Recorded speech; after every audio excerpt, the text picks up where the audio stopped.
Hey guys, I'm JanetOnOccasion, and today we're playing the Total War Warhammer II Battle Replay. So, this one is another one from Shadow's tournament. So, you know, go and show some love to Shadow. This one is Gobbo Slayer versus HjalleNalle, I think it's pronounced. If I'm pronouncing that wrong, sorry. I don't know where HjalleNalle's from, so I don't know how to make corrections to pronunciation there. I think it's HjalleNalle.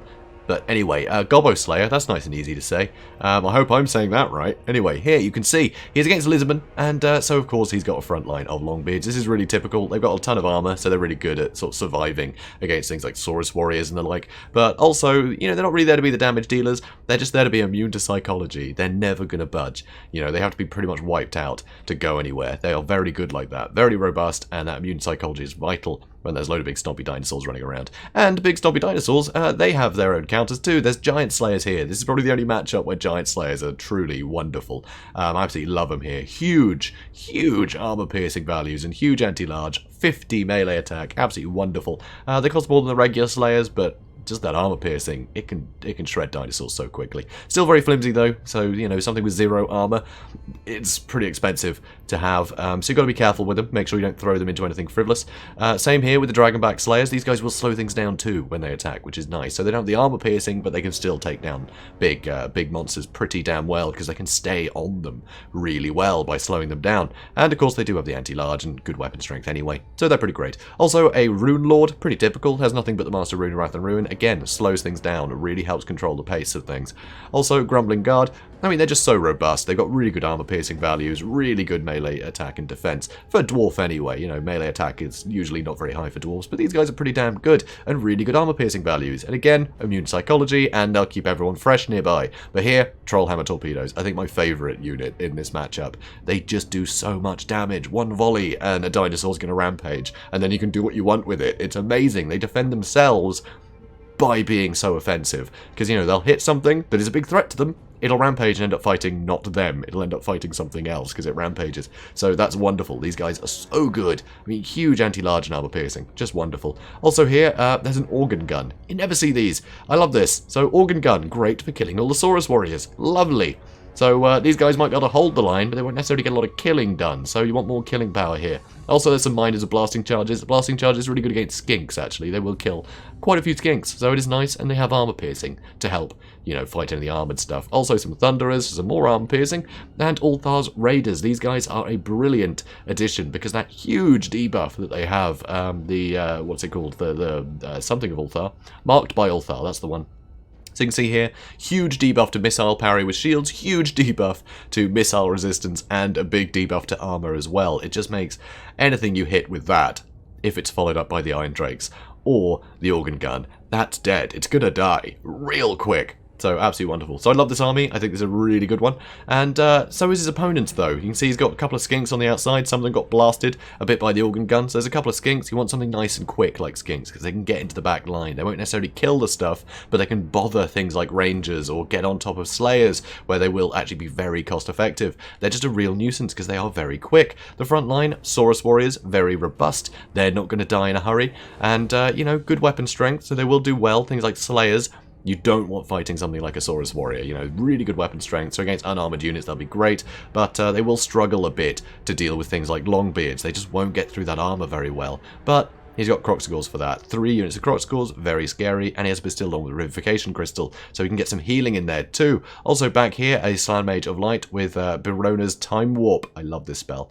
This is such a cool spell. So huge buff to speed and melee attack. And speed is something you really want when you're against dwarfs. You want to be able to get on top of them really quickly. Don't allow them to get those extra volleys in. You know, that's why all of the dwarves have ways to slow things down. They want to be able to slow things down to be on their level. So that huge buff to speed and melee attack means that the front line can get a tremendous amount of work done and get in there quickly to do it. Also, a Skink Priest of Beasts, Transformation of Kadon, and Wissen's Wild Form. So Wissen's Wild Form, it will buff any unit with, I believe it's armor and weapon strength, isn't it? Yes, weapon damage and armor. So very nice there, especially against a non-AP front line. But also the Transformation of Kadon is just something else that can fly over and bother things with very high weapon damage. Also, there's some more Skink cohorts and some Cold One Riders, and over here, Pterodon Riders.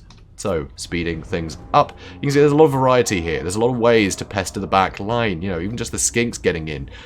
Suddenly you've got to cover two sides quite a lot. You can see there's a lot of Lizardman units here. You know, there's enough Saurus Warriors and Croxagores to pretty much pin down the entirety of the front line, and then 4 units of Skinks that can get in the back and cause a lot of mischief to all of these more flimsy units like the artillery or even the Slayers, to be honest. If the Slayers are busy trying to stop things in the back like the cavalry, they can't be in the front trying to kill the Croxagores. So it makes it very, very difficult. So, yeah, Gobbo Slayer's going to have to work overtime to make sure he's in the correct places at all times. There's going to be a lot of ways that things can slip in and cause him a lot of problems. But here you can see quite a lot of damage on these Saurus Warriors and Croxagores already from the organ gun firing, and that's adding up pretty quickly. It's pretty nice. That's a big chunk of damage. That is really going to weaken whatever area these two decide to run into. So over here, though, you can see the Bastildon with Revivification Crystal is getting far too close. Getting far too close, and you can see the Iron Drake's moving into position. And this, I think, is a bit odd. I'm not sure I'd have the organ gun shooting at the Bastillodon. The spread on it means that you're just always better off shooting at something like Saurus Warriors, you know, especially because you've got the penetration too, so it can penetrate through multiple ranks. So I think you're always better doing that, because you got the Iron Drakes, and let's see the Iron Drakes get a volley in here. Oh, come on, come on. And, oop, yep, there we go. Look at that, with Mark by Ulthar. Yeah, almost 2/3 of his health gone in a single volley. Huge. So over here, unfortunately, the Slayers weren't able to stop these Cold One Riders getting in and doing a tremendous amount of hurt to these Thunderers. You know, Cold One Riders, they don't have the anti-large or anything, they're purely AP. They're maneuverable, and they have AP, and that's all you want. Here, Giant Slayers having to push in and block this group. They want to get on these Croxagores, but having to block this in. You know, these Saurus Warriors are trying to sneak in. And over on this side, things have just been so overwhelmed. All these guys have Barona's Time Warp, which gives a huge melee attack. With that anti-infantry and the armor piercing, these Longbeards aren't going to hold out so well. They are not going to hold out well at all, so they're just going to be pushed through by this overwhelming amount of stuff. And here you can see the Pterodon Riders and a Feral Manticore has been summoned to bother these guys. And now, with the Cold One Riders chasing in, that's Ulthar's Raiders and Iron Drakes. That's the amazing 1-2 punch of the Mark by Ulthar, plus huge, huge weapon strength. Well, missile strength anyway. And frankly, even the Ulthar's Raiders, they have amazing missile damage as well. This is all... They're all just being killed by the things they are best at killing. You know, but they have to stay at a distance to be able to kill all that stuff. So the Slayers are running in to try and pick up what they can. But the beautiful thing with Iron Drakes is because they have so much armor, the damage seems to spread out a lot around, you know, sort of between their models. You know, because they won't take too much damage per hit, so the damage seems to spread out a lot. So they don't tend to lose models quickly. So you can see he still has 14 models, and that is still very, very deadly. If they aren't chased off, they can turn around once they rally, and that's 14 more Trollhammer torpedoes hitting something. It is devastating. You can see Ulthar's Raiders are back too, but the front line has been smashed through, and the back line is still pretty compromised. There's still plenty of Skinks that can run in here and do some work. It's very, very bad.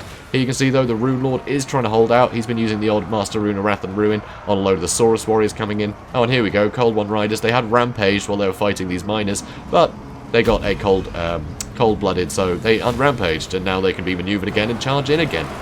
So that's a real problem.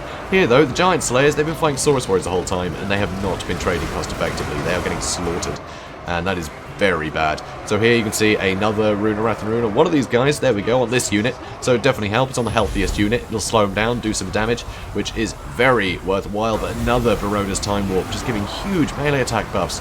But amazingly, yeah, the organ gun still online, still being able to shoot. You know, the mixture of miners, slayers, and the grumbling guard, huge amount of armor piercing. Yeah, it's just massively outnumbering these Croxagores that are taking a hell of a beating, which is pretty damn good. You can see these Thunderers are still shooting too, and the Thunderers can shoot at any of these Croxagores. They are never going to lose their line of sight shooting at these Croxagores because they're such big targets. That is kind of the problem with Croxagores. They are a great tool for smashing that front line, but once they're in that front line, they're going to take a lot of damage by anything in the back line. Any of the armor-piercing missiles never have to worry about being obstructed, which is sort of something that is a bit crap for Lizardmen. They don't have a reliable armor-piercing small unit. None of their infantry are reliable armor-piercing, except, well, Temple Guard, but they cost a ton of money, and a lot of that expense goes on the anti-large. That'll be useful, you know, useless in this matchup. So they don't have any reliable armor-piercing infantry, so they have to rely on these big targets that are very easy to shoot at. So it's pretty painful, but here, a load of stuff rampaging. So basically, there is a Lord in here, which is great and everything, but it's pretty much one unit of Longbeards holding all this stuff at bay. Now, the organ gun is firing at the Slant Mage Priest. Got to try and whittle him down because that Dwarf Lord is, that Rune Lord has almost had it. Now, more Croxagores are returning, but they are very injured, so that is something.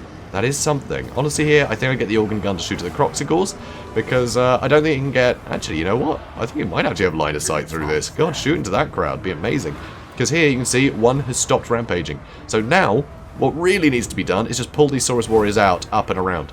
Just pull them out and get them on a different target. You can see a load of units start to push forward, but these Iron Drakes are returning. Skinks are trying to chase them down, which is definitely a problem, but this organ gun, you know, the Thunderers, they're gone. Now you're running out of tools here, and you want to keep that up. So as the Lizardmen, keep moving these things up and around. Keep getting things out of the fight. You don't want to be sat there fighting Longbeards, because you'll be there all day. They're not going to be the killing power of this army. You need to get into all this juicy stuff in the back. You know, you've got to keep penning these guys in. Because you see, the Slayers have actually managed to chase off all these Croxigores. And that's a real problem. And now, Grumbling Guard, they're getting in the way of the Skink cohort, letting the Iron Drakes push in. More Saurus Warriors are now trying to push in, but there's way more ways that they could spread out and get into a load of different areas. These are only Dwarf Warriors that were guarding that flank. You know, they're not the best fighters. You could deal with them with Saurus Warriors, but you've got to spread out. So here, a pretty good banishment, actually, doing some good damage to those Grumbling Guard. So that's pretty nice. And finally...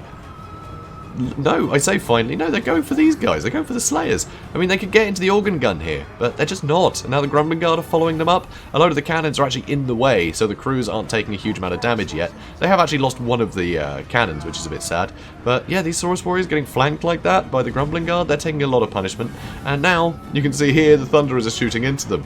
So that's a problem. These Iron Drakes, they're able to start shooting into whatever they like, and suddenly the Dwarves outnumber... Oh, maybe not quite yet, but the Dwarves pretty much outnumber what's left of this army. You know, these guys aren't maximizing the use of their units. They're all attacking one thing, which means so many more holes can be plugged in. And that's a real problem when there's still Iron Drakes. There's 10 of them. There are 10 of them. That is so damaging. They're firing into this whole clump, and it's doing a tremendous amount of hurt. Only 29 kills at the moment. Only 29 kills, but they could pretty much one-shot that Slant Mage Priest. Any of those Croxigores dare come back, they're just going to get blasted straight away. There is so much damage potential still in these Iron Drakes that weren't chased away. So here you can see the Slant Mage Priest still suffering a huge amount of damage from the organ guns. Over here, Skinks are trying to run in, but they're being gunned down by the Thunderers and shattered. And another transformation of Cadont has been used. The Feral Manticores coming in, but right now nothing is pinned. So it means the attention of this entire army can be on these Feral Manticores. I think there's a slight mistake though, letting the Iron Drakes continue to shoot these guys. You're going to suffer a lot of friendly fire. I think they could have just kept, you know, in wait for something to come in. So you can see here, Slant Mage Priest still getting shot at, now broken. But the Feral Manticore did get into those Iron Drakes, and they have lost a couple of models, which is very sad. Very sad indeed. But now it's Rampage, and it can't really do much.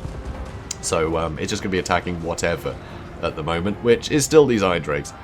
So over here, some Saurus Warriors are returning, but the Grumbling Guard, I mean, they're still eager and fresh.